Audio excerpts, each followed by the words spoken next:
Dave. Dave, when you told me what you were going to talk about, one of the things you said was gifts from Google. And I got excited because I like gifts, and Google seems like they would give you good ones. Well, Google's got that whole, they do no evil, and everyone knows they kind of don't live up to that. It's kind of a little. Gift, like the weird Christmas gift from the evil relative. It's that sort of thing. You don't like them so much, but they give good gifts. I'll take it. I will take that gift. A gift's a gift. Yeah. So you're going to share with us some gifts from Google and some other stuff in the next less than 20 minutes. Are you down for the challenge, sir? Oh, I think I'll make it. All right. Sweet. Wasn't your dog going to present this, by the way? Well, I did toy with having her there because that's her usual resting spot. But she makes noise. But she makes a couple of guest appearances in the slides. You'll be delighted to hear. That's awesome.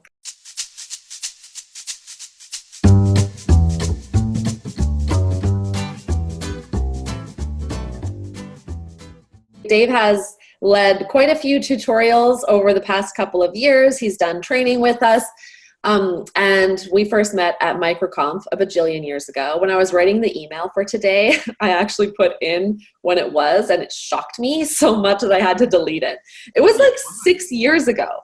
I think it might have been 7 now that I say that. I think of the math. You're going to say some 38 years ago or something. It's a long time, though. 6 or 7 years is a long time. Yeah. Especially last year seems long. Yeah. Yes. Amen to that. Yeah. Okay. So shall we dig in? Over to me. Right. Let's just. Yeah. Let's do this. No. We can. Oh, yes. Okay. You see the right screen. We do. You say she's cute now, but. So cute. Hold off on that. Okay. So.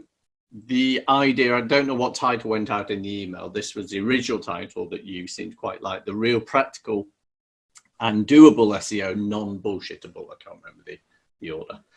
So I'm obviously a little bit biased with how I view SEO. I understand why most normal people don't do SEO. So I've got quite a simple formula, because we all like formulas, that if you take something that's boring, non-urgent, time-consuming, probably won't work, and maybe it even blows up in your face, what we're left with is something that we're just not going to get around to doing, which I understand. We're all tight for time. So my aim today is to show you a whole load of little tools, some techniques to make life a little bit easier, basically to make sure that you do get SEO on your to-do list, higher up on the to-do list. You're going to be left with something that's pretty effective, quick, straightforward, easy, and it's something you just have to do. I'm going to be sharing a whole load of different links, tools, systems, all this sort of stuff. You don't need to worry about writing anything down, links or names or anything like that, because at the end, I'll give you a link to a page that's got all this stuff. Yay! You don't even need to opt into the list to get it. Of course, you can opt in if you like, but you don't have to.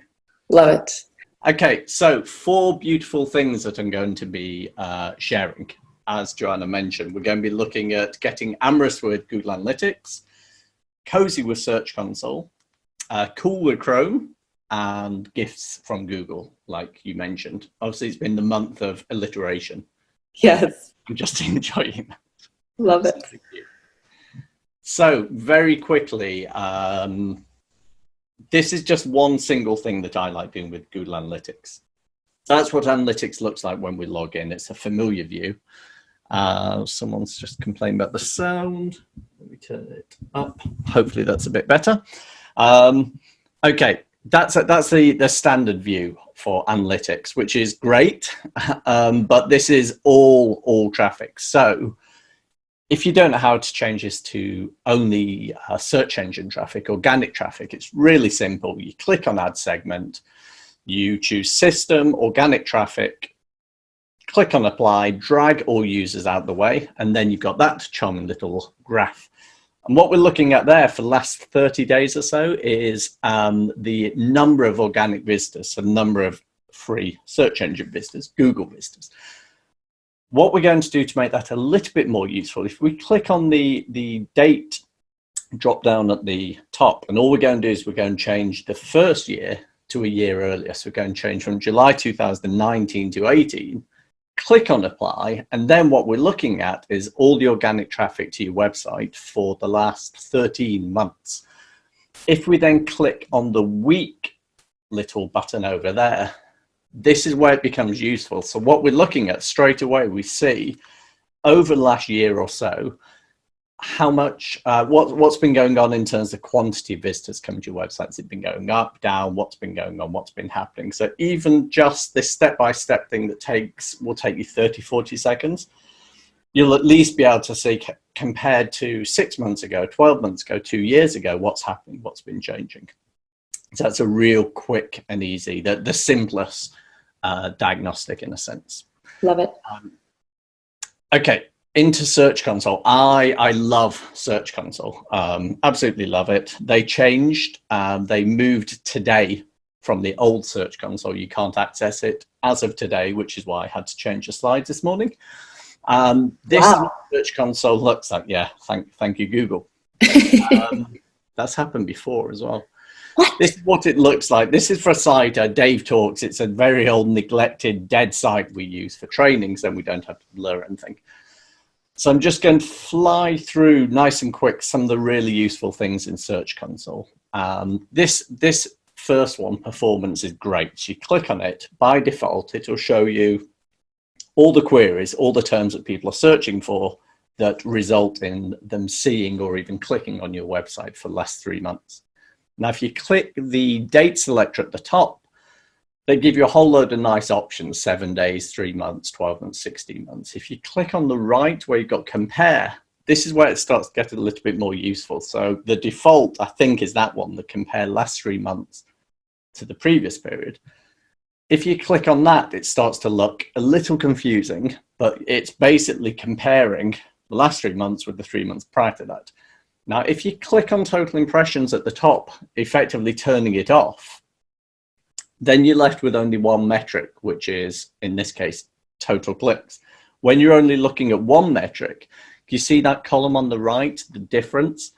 That'll pop up just when it's a single metric, and then you can sort. So, for instance, you can see which terms have we gained for in the last 3 months, which terms have we lost for, and the same if you filter down to actual pages as well, which is really useful. Another useful thing you can do from here is if you click on that Pages tab, then you can click on the pages, the URLs, click on queries, and then you see the keywords, the specific keywords for people that ended up on this page on your website, or at least saw it in your organic results, which is actually, this is as much data as Google will ever give you, really. It's better than it used to be when it's inside analytics. Right. And it's insanely useful. Yeah, I haven't seen this before. Yeah, it's all relatively new-ish. New-ish. Other useful things in Search Console. This is one of my favorite things, the URL inspection. So if you want to see, take a URL. So I'll go to the Dave Talks website. I copy the URL, paste it into there, right at the top, and it gives me all this information on, is this page actually in the Google index? If I click on the coverage drop down, it shows me where did it find it from, which links, which sitemaps, and it's got last crawl. Now, this is seriously useful. If let's say you dramatically overhauled a page on your website and you don't understand it's not ranking, can you see this box over here, request indexing? This is where you can get Google to actually re-index the page.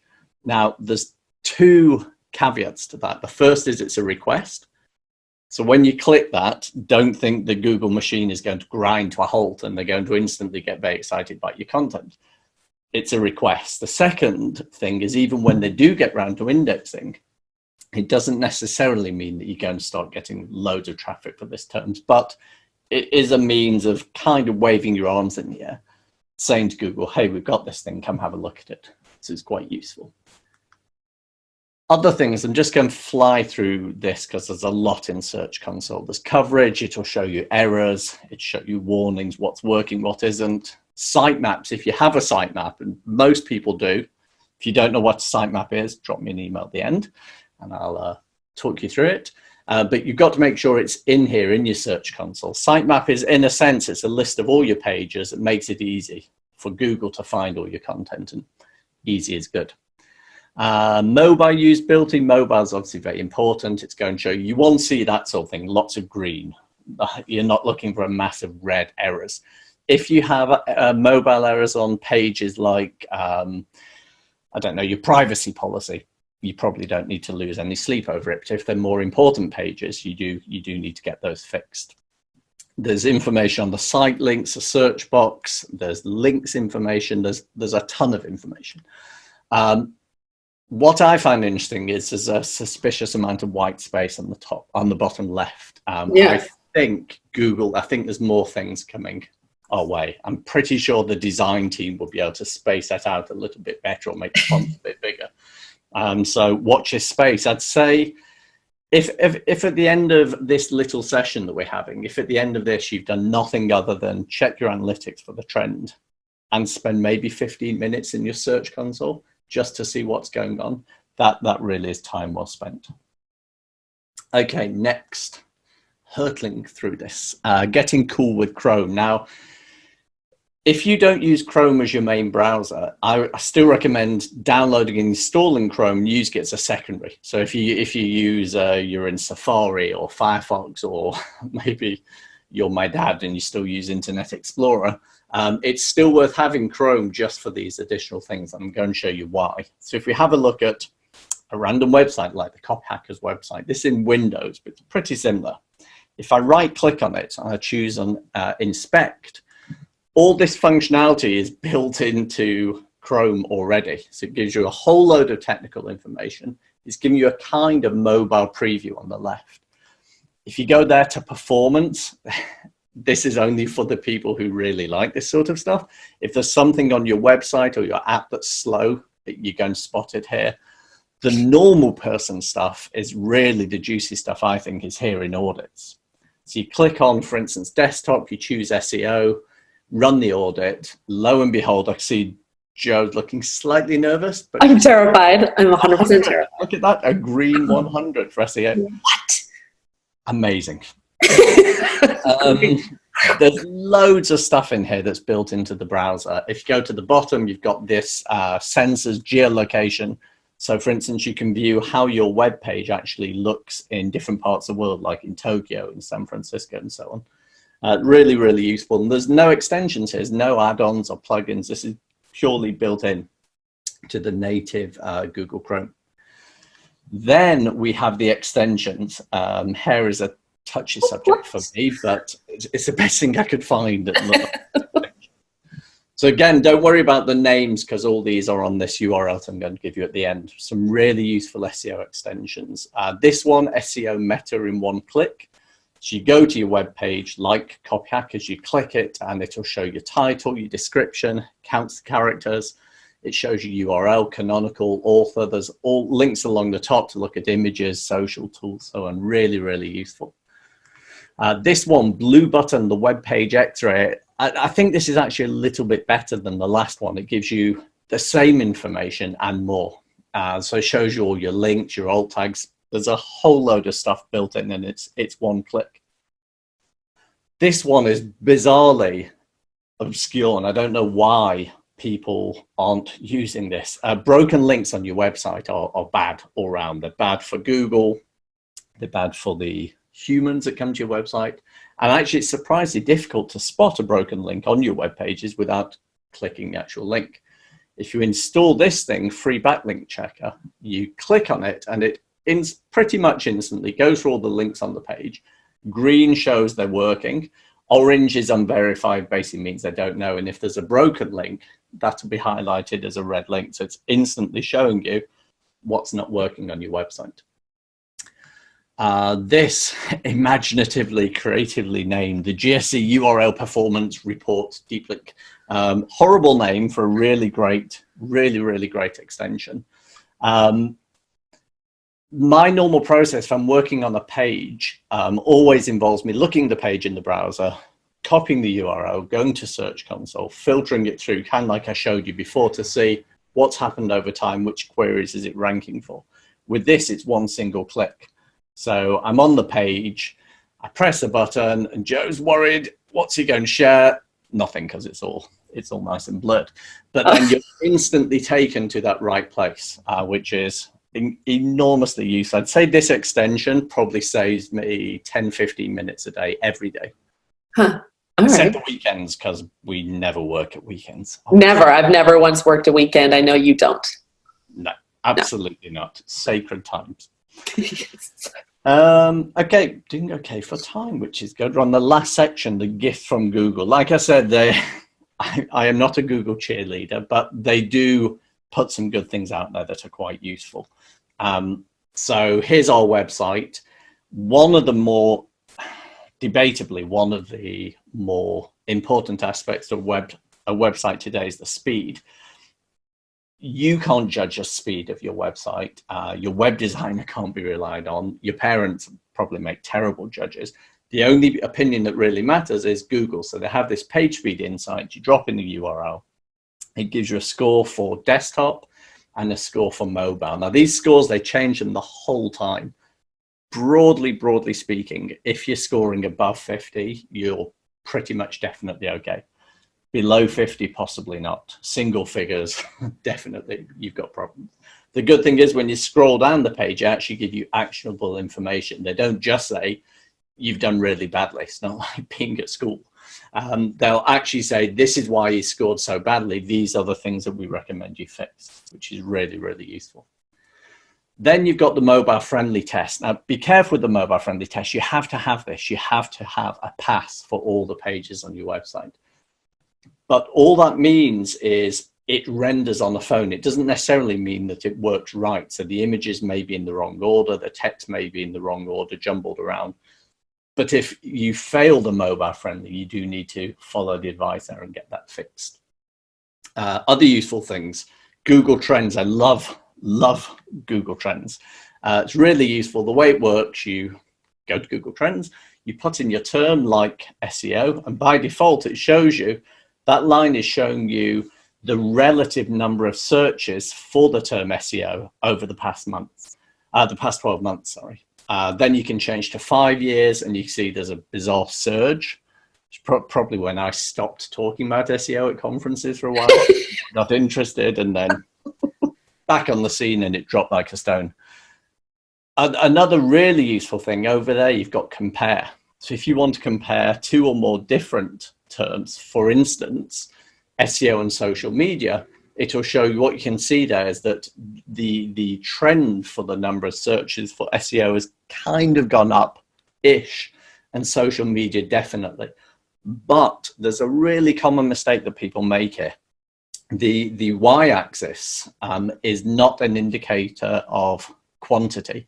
In other words, just because the red's higher, it doesn't necessarily mean social media is getting more searches. So if you hover over it, it tells you it's basically relative interest over time. So don't make that mistake. I've seen so many people make that mistake and just assume, well, it's going up. Social media is obviously far more interesting than SEO, and it's obviously clearly not the case. Finally, alerts, Google Alerts. There's a recurring theme. I like anything makes life easy. Alerts is great. You can put in your email address, your company name, product name, service name, name of your book, whatever it's going to be. Bizarre things like how to turn water into gold, and Google will send you an email. By default, I think this is setting at most one email a day. And you see what else is there?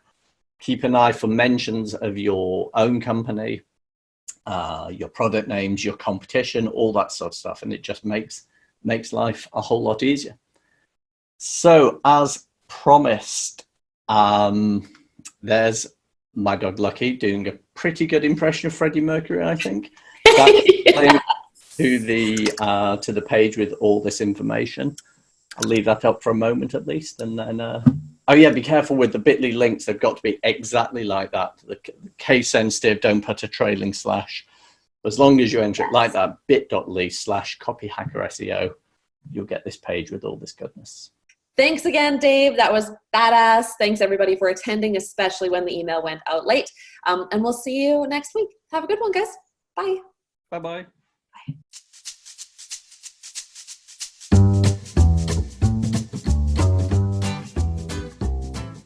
It's the 90s.